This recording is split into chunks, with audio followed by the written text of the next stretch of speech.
nang magbabayad, pero hindi ako gagamit. Sabi ko, oh, magkano ba bago tayo pumunta doon? Sabi nila, ay, may tag-2, may tag-piso. May sabi niya sa akin, may tag-piso ko, no? May tag-2.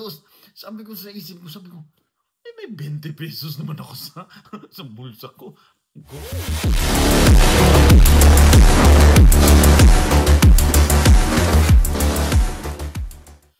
Another day, another experience.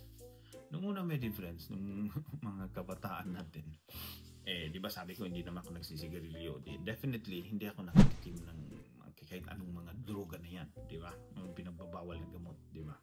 Tapos nagkataon, may mga barkada pala ako may difference nga gusto nilang gumamit. Ako naman, sabi ko, kung ayaw ko naman maging killjoy kasi sinasabi nila, oh, huwag ka naman mag-killjoy, sumama ka sa amin. Sabi ko, sige, sasama ako sa inyo, ako na magbabayad, pero hindi ako gagamit.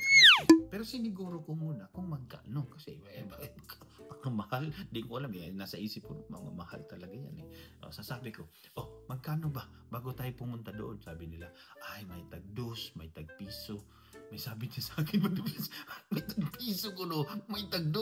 Sabi ko sa isip ko, sabi ko, may 20 pesos naman ako sa, sa bulsa ko.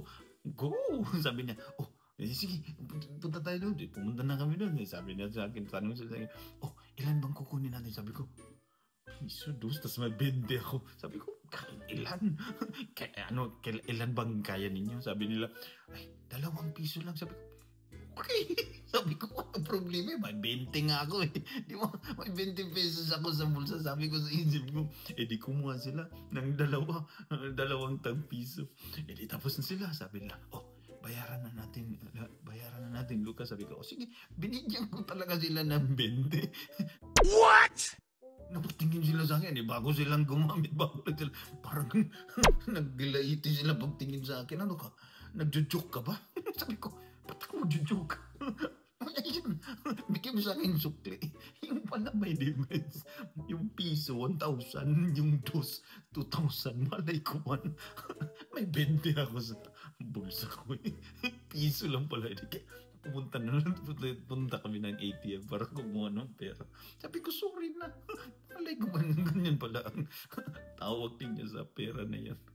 Anyway, yun si Luca. Another day, another experience.